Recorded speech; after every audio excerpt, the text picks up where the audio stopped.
जी अस्सलाम वालेकुम।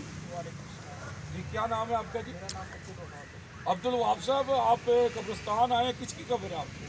मेरे इधर नाना की है, नानी की है, परदादी की है और काफ़ी सारे तो आप ये बताएं जनाब कि ये कब्रिस्तान में आप सफाई खुद करते हैं या बल्दिया करवाती है? खुद ही करते हैं। बल्दिया वगैरह मशीन वगैरह अभी भी आप देख सकते हैं कि जिंदा लगाया हुआ है, घास वगैरह उतार है। ये दिखाएं जी। अच्छा ये आप खुद आदमी लेके जी आए? जी, खुद आदमी लेके आया है। ये घास वगैरह उतार है। सबसे बड़ा मसला ये है कि रास्ते में गुजरने की बिल्कुल जगह नहीं है, जगह जगह घास लगे हुए हैं।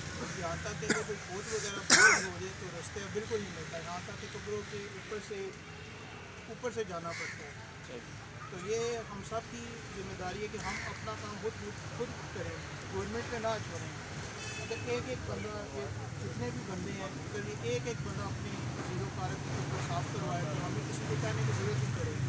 बिल्कुल जी, बिल्कुल जी, बहुत अच्छा जी, थैंक यू जी।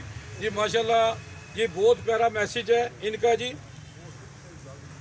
जी तो ये कि हमें चाहिए कि अपनी कब्रों का, अपने बड़ों की, अपने छोटों की, जिन जिन की कब्रें हैं उनका ख्याल खुद रखें, खुद सफाई कराएं कि सारा काम जो है ना आप इंतज़ामिया पे ना छोड़ें।